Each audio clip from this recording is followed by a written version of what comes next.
amis, j'espère que ça va, que vous êtes en forme, que vous tenez le coup et que ce confinement est l'opportunité pour vous de profiter de moments de partage. D'ailleurs, certains auraient bien besoin qu'on leur inculque ce qu'est le partage. On a tous un crevard dans notre entourage, que ce soit parmi les potes de potes ou les amis de la famille. Cette définition n'est évidemment pas dans le dictionnaire, mais le terme de crevard est communément utilisé pour qualifier quelqu'un de radin ou d'égoïste. Le crevard arrive au restaurant et commande le plat le moins cher sur la carte ou simplement un coca car il n'a soi-disant pas faim. Sauf que quand les plats arrivent, il tape dans toutes les assiettes et dégomme la corbeille de pain avec du beurre. Je croyais que t'avais pas faim. Non mais je vais juste goûter. C'est plus goûter là, t'avales carrément sans mâcher. Le mec, tu le connais à peine, c'est le pote d'un pote d'un pote et il plonge sa grosse main au calme dans ton fish and chips. Et avec le sourire.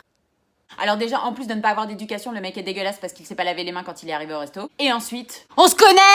Je sais même pas comment tu t'appelles et tu tapes dans mon plat normal! Rends-moi mon fiche, rends-le-moi! À la limite, demande quoi, je te sers. Donc le crevard qui n'avait pas faim se retrouve à avoir mangé plus que tout le monde. Ensuite vient la commande du dessert. Évidemment, il ne commande rien car il n'a soi-disant toujours pas faim. Mais alors je t'explique, quand ta tarte aux pommes caramélisée arrive, tu mets ta main autour, tu caches ton dessert comme à l'époque quand tu voulais pas que ton camarade de classe copie sur toi. Ouais, j'étais une élève comme ça. Tu le vois, il tente de s'approcher. Mais écoute-moi bien, si tu veux aussi taper dans ma tarte, va falloir me passer dessus. Oh. Ensuite, l'addition arrive et évidemment, le crevard te dit: Bah moi j'ai pris qu'un coca, du coup je vous donne 6 €. 90% du temps on dit: Bah non c'est bon, laisse, on te le paye. Ensuite, il va aux toilettes histoire de taper un petit peu de PQ. T'avais prévu la pénurie de papier toilette. Et puis quand il revient: T'as pas une clope? Ben tu viens de voir mon paquet, tu sais que j'ai des clopes. Il y a un tabac ouvert à 10 mètres. L'avantage des grandes villes, c'est que les tabacs sont ouverts très tard. Sauf que le mec te répond: Non mais je fume pas, j'achète jamais de paquet, c'est juste que là j'ai envie de fumer. Le mec taxe 20 clopes dans la soirée en répétant la même phrase à tout le monde. On part boire un verre dans un bar, on danse, on s'amuse. Et au moment de diviser l'addition, soit le crevard s'est barré à l'anglaise sans dire au revoir à personne, ou alors il te fait une scène de comédie digne de l'acteur studio. T'as pas lu le livre de Lee Strasberg par hasard? Merde, j'ai pas pris ma carte bleue. Oh, putain, avance-les-moi s'il te plaît, je te les rends. Sauf qu'évidemment, vous aurez compris la fin de l'histoire, il te les rend jamais. Et ce n'est pas fini, puisque pour bien terminer la soirée, j'ai plus le métro, tu prends un taxi toi? Ben oui. Ah cool, tu me déposes? Ensuite, on a le crevard en vacances qui demande à tous ses potes où il compte partir cet été afin de pouvoir choisir sa destination. Puis il se fait inviter 3 semaines tout frais payés. Ne participe même pas ne serait-ce qu'aux courses alimentaires. Je comprends pas, ma carte bleue fonctionne plus. Bah appelle ta banque. 3 jours plus tard, la banque est apparemment toujours injoignable. Il ne participe pas au ménage, ne t'invite même pas au restaurant pour te remercier. Walou! J'ai une tête de sugar mummy. Et puis non seulement il paye pas, mais en plus il critique.